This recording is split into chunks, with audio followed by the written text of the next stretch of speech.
Oke bro, kita lanjut dengan pertanyaan. Aku orang yang tidak berpendidikan. Apakah aku masih bisa tercerahkan? Ada lebih banyak kemungkinan bagimu daripada bagi orang yang berpendidikan. Pendidikan yang ada di dunia ini bukanlah pendidikan yang sejati. Pendidikan yang sejati akan membantumu mencapai pencerahan, karena pendidikan akan membuatmu lebih meditatif, lebih pendiam, lebih sadar, lebih melihat ke dalam. Pendidikan yang ada di dunia ini membuatmu lebih ambisius, melihat keluar, lebih egois, lebih dangkal. Pendidikan memberimu segala macam nilai yang salah. Pendidikan adalah sejenis racun. Pendidikan tidak membantumu menjadi diri sendiri dengan cara apapun. Pendidikan bersifat merusak.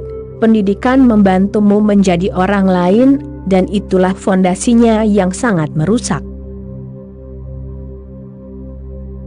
Pendidikan adalah racun, tetapi sangat pelan, sehingga dirimu tidak pernah menyadarinya.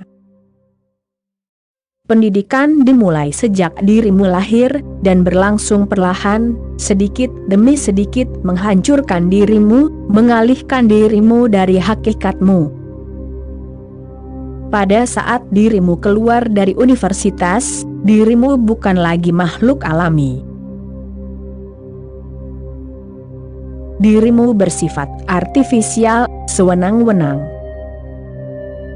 Universitas seperti pabrik, jalur perakitan, tempat manusia dihancurkan dan mesin diciptakan, tempat manusia direduksi menjadi mesin. Pencerahan berarti menemukan jati dirimu. Itu tidak ada hubungannya dengan pendidikan. Bahkan, mereka yang berpendidikan harus menjadi, dalam arti tertentu, tidak berpendidikan lagi. Mereka yang berpengetahuan harus berhenti berpengetahuan.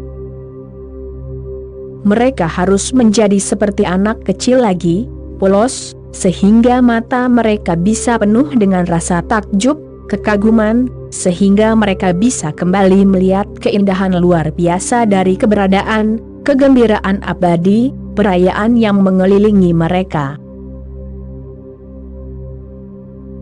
Namun, orang yang berpengetahuan sama sekali tidak menyadari, karena ia pikir ia tahu. Itulah penghalangnya. Semakin banyak dirimu tahu, semakin sedikit dirimu merasa takjub oleh apapun. Semakin banyak dirimu tahu, semakin sedikit dirimu merasa kagum. Dan keilahian hanya untuk mereka yang rasa kagumnya total, yang mengetahui pengalaman merasa kagum. Mereka yang bisa menari dengan angin, matahari, dan hujan. Mereka yang melihat bunga mawar, begitu terpesona oleh keindahannya sehingga mereka menjadi terdiam, sehingga untuk sesaat pikiran mereka berhenti berfungsi. Hanya sedikit orang yang bisa mengetahui keilahian.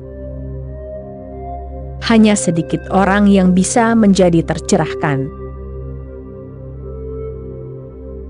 Dirimu beruntung. Tentu saja, jika dirimu berpendidikan, dirimu akan bisa memperoleh lebih banyak uang, tetapi tidak lebih banyak meditasi. Dirimu akan mampu memiliki lebih banyak kekuatan politik, karena dirimu akan lebih licik, lebih pintar, tetapi dirimu tidak akan memiliki wawasan tentang keberadaanmu sendiri. Dirimu mungkin mampu memiliki banyak hal, tetapi itu hanya tipuan belaka.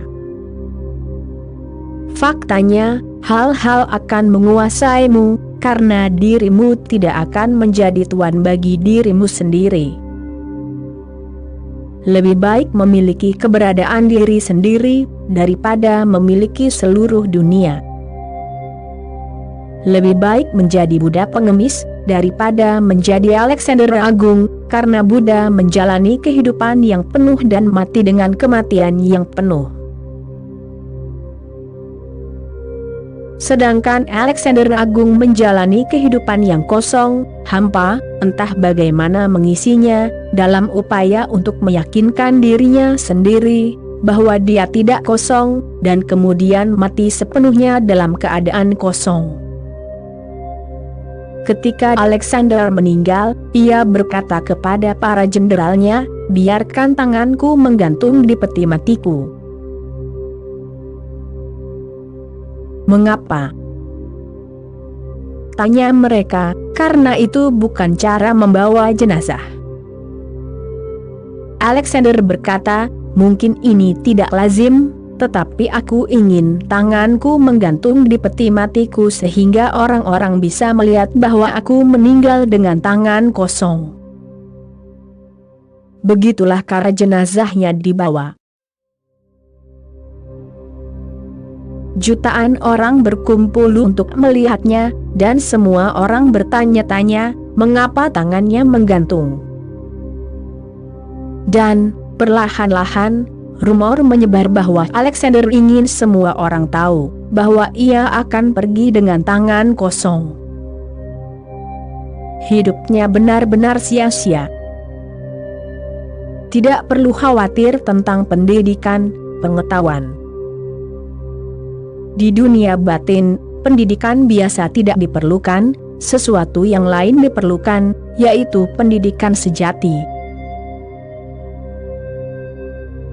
Kata pendidikan itu indah. Itu berarti mengeluarkan sesuatu, mengeluarkan apa yang ada di dalam dirimu. Bahkan, kita seharusnya tidak menggunakannya untuk pendidikan biasa. Adalah salah untuk menggunakan kata yang indah seperti pendidikan untuk sistem sekolah, perguruan tinggi, dan universitas yang busuk ini. Itu bukanlah pendidikan, bahkan dalam arti harfiah, karena alih-alih menarik keluar apa yang ada dalam dirimu, ia memaksakan hal-hal dari luar kepadamu. Itu adalah beban. Pendidikan yang sesungguhnya seperti mengambil air dari sumur, bukan menuangkan sesuatu ke dalam sumur. Pendidikan yang sesungguhnya adalah menarik keluar keberadaanmu, sehingga cahaya batinmu mulai tersaring melalui tubuhmu, melalui perilakumu. Aku teringat sebuah kisah yang indah. Itu benar-benar terjadi, bukan sekadar kisah.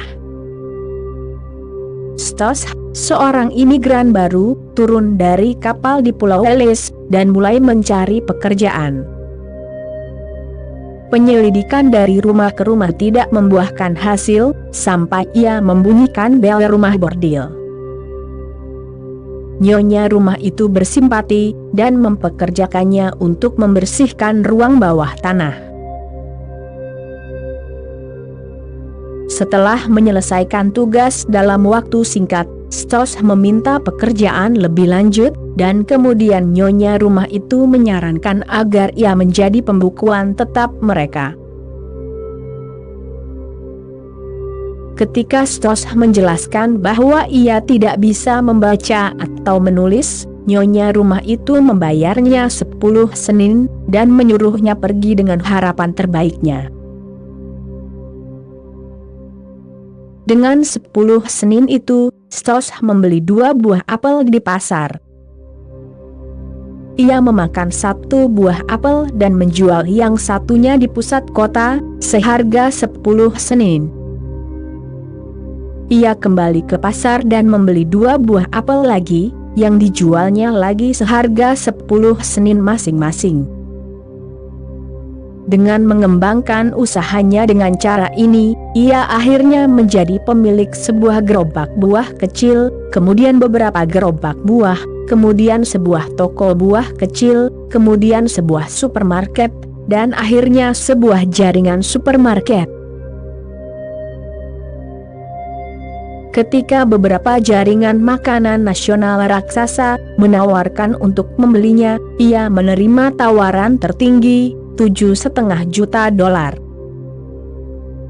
Kontrak-kontrak dibuat dan eksekutif perusahaan dan Stoss dikelilingi oleh sejumlah besar pengacara, bertemu di kantor perusahaan mewah, di atas salah satu gedung pencakar langit paling bergengsi di Manhattan. Kontrak-kontrak diperiksa, kepala-kepala mengangguk dan akhirnya eksekutif menandatangani di garis putus-putus yang relevan. Kemudian Stoss mengambil pena emas padat dan dengan susah payah mencoret-coret X-nya di bagian bawah halaman. Eksekutif perusahaan itu melompat dari kursinya dan berteriak, "Ya Tuhan, Bung! Maksudmu kau telah mengumpulkan bisnis ini senilai $7,5 juta tanpa bisa membaca atau menulis?" "Astaga," gerutu Stoss dengan tegas.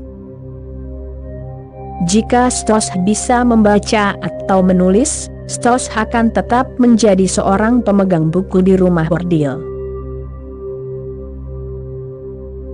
Oke bro, sekian dulu episode kali ini, kita sambung lagi nanti. Terima kasih bro.